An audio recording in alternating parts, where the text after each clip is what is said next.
예수님은 하나님 나라가 가까이 오심을 선포하시고 제자들에게 기도를 가르쳐 주셨다. 기도를 통해 하실 일들을 보여주신 예수님은 실제로 세상에서 어떤 삶을 살다가 가셨을까? 3년의 공생애를 선포하시고 기도하게 하신 것과 무관하게 보내셨을 리가 없을 것이다. 예수님의 삶은 당신이 선포하고 기도하게 하신 내용을 충실하게 반영하고 있다. 예수님의 삶과 사역을 통해 스스로를 하나님으로 생각하며 하나님을 떠났던 죄인들이 달라진다. 하나님의 통치를 받으며 하나님의 백성으로서 그들의 삶이 달라지고 그 달라진 삶으로 이웃을 사랑하면 하나님의 나라가 임한다. 스스로 주인된 삶을 살아가던 죄인이 하나님의 통치 안으로 들어오면 하나님의 나라가 임한다. 이것이 예수님의 가장 중요한 사역이었다. 하나님 나라의 매력을 보여주시기 위해 많은 기적도 일어났다. 수많은 병자의 치유, 죽은 자의 살아남, 오병이어의 기적으로 수많은 사람을 먹이셨다. 예수님은 단순히 치유 사역이나 노숙자 사역을 하신 것으로 생각할 것이 아니다. 그와 같은 기적을 통해 하나님 나라가 임하는 체험을 하게 하셨다.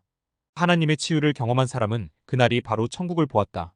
작은 천국의 맛을 보며 장차 완성될 천국을 사모할 수 있게 되었다.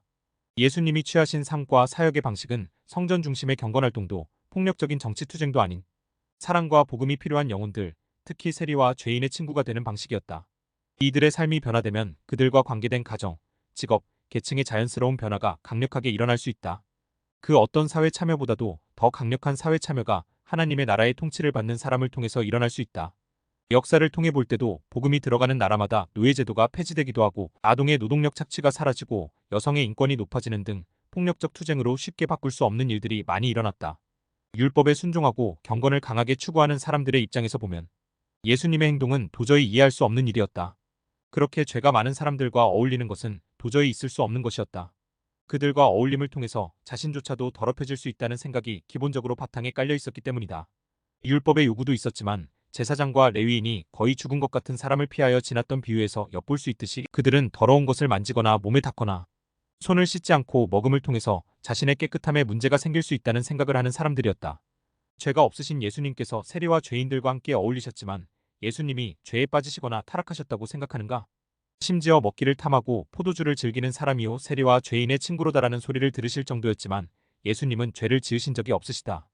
도리어 예수님을 만나고 접촉하는 사람마다 죄에서 해방되고 질병에서 자유해지고 거룩해져가는 역사가 일어났다. 예수님은 세리와 죄인을 친구로 두신 분이셨다. 그것이 예수님의 별명이었다. 세리라는 직업을 모르는 사람은 없을 것이다. 동족 이스라엘 백성에게 세금을 거두어 로마에 바치는 직업이었다. 정직하게 거두었다면 모르겠지만 토색하는 일이 당연히 많았을 것이고 동족으로부터 모멸을 받으면서 살아가는 사람들이었다. 가장 쉬운 예로 삭개오를 살펴보자. 삭개오의 경우에는 공공연히 죄인이라는 이름으로 불리웠으며 어울릴 수 있는 사람이 없었다. 또한 당시에 공공연한 죄인으로 불리우던 사람들은 창녀였다. 그 인식은 지금이나 그때나 다르지 않다. 예수님의 공생의 기간 동안 많은 기적, 선포, 가르침, 치유가 주를 이루시지만 평범한 일상에서 만나는 친구들은 이와 같은 사람들이었다. 삭개오는 예수님께서 집에 들어오시겠다는 놀라운 이야기를 듣는다. 그는 아브라함의 자손이라는 예수님의 구원의 메시지를 듣는다. 구원을 받아 하나님 나라의 백성이 되면서 삭개오는 작은 천국을 경험했다. 그리고 그 이유가 중요하다. 이미 하나님 나라 시민이요 백성으로 받아들여진 이후 그는 놀라운 결정을 한다. 이제까지 집착하던 소유의 절반을 내놓고 토색한 것은 4배나 갚겠다고 했다. 하나님 나라의 백성으로 구속받은 사람이 보여주어야 할 새로운 신앙생활의 모습이었다. 삭개오를 만나는 사람들도 이제는 작은 천국의 덕을 맛보게 되었다. 삭개오는 예수님의 구원을 받은 후 더 많은 재물의 축복을 구하기 위해 주님의 도우심을 구하거나 그분의 이름을 구하지 않았다. 도리어 세금을 징수하는 사람으로서 이전과 다른 정직함과 의로움으로 사람들에게 정한 세금만을 거둘 것임이 틀림없다. 이처럼 예수님을 만난 사람들에게는 작은 천국이 임했고 그 천국을 살아가는 사람들은 더 이상 하나님이 다스리시던 에덴을 떠난 불안감에 사로잡혀 살아갈 이유가 없어진 것이다. 더 이상 그 불안감을 해소해줄 돈과 권력을 추구하며 주변 사람을 착취하고 억압할 필요도 없다. 아직도 하나님과 올바른 관계를 세우지 못하고 자기 스스로 주인되어 살아가는 인생을 불쌍히 여기는 마음이 생긴다. 삭개오 주변 사람들의 인생은 그날로부터 달라졌다. 더 이상 억울한 착취를 당할 필요가 없어졌고 그들의 수고의 대가를 정당하게 보호할 수가 있었다. 하나님의 구속의 방식이 하나님과 관계에만 머무르지 않는다. 하나님과 관계가 바르게 세워지면 필연적으로 어그러진 세상에 작게나마 문제가 해결되는 역사가 있다. 신약을 보면 알 수 있듯이 작은 천국이 임하고 하나님 나라를 맛볼 수 있다. 하나님이셨던 예수님께서 이처럼 사람의 몸으로 났고 천한 세상에 오셔서 죄와 불의 속에 살아가는 사람의 친구가 되셨다. 그들을 진심으로 사랑하고 섬겨시되 목숨을 내놓을 정도까지 섬기셨다. 이런 친구 되기를 통해서 죄인들이 하나님 나라의 맛을 보며 세상도 변화되는 일이 함께 일어났다. 또한 하나님 나라, 천국의 맛을 보는 역사는 예수님에게 멈추지 않는다. 예수님의 12제자가 예수님과 함께 다니면서 제자화 되어서 예수님의 삶과 사역을 이어가도록 부름을 받았기 때문이다. 제자화는 단순히 누군가를 가르치는 기술이 전수되는 것만을 의미하지 않는다. 신약의 제자화의 모델은 구약에서 아버지가 자녀를 낳고 양육하는 개념과 비슷하다.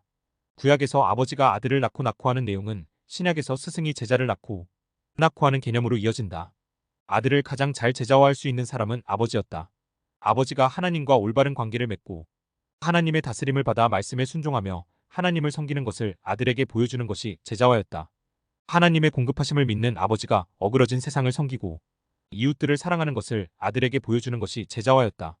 예수님은 제자들을 부르셔서 그 모든 과정을 보여주셨다.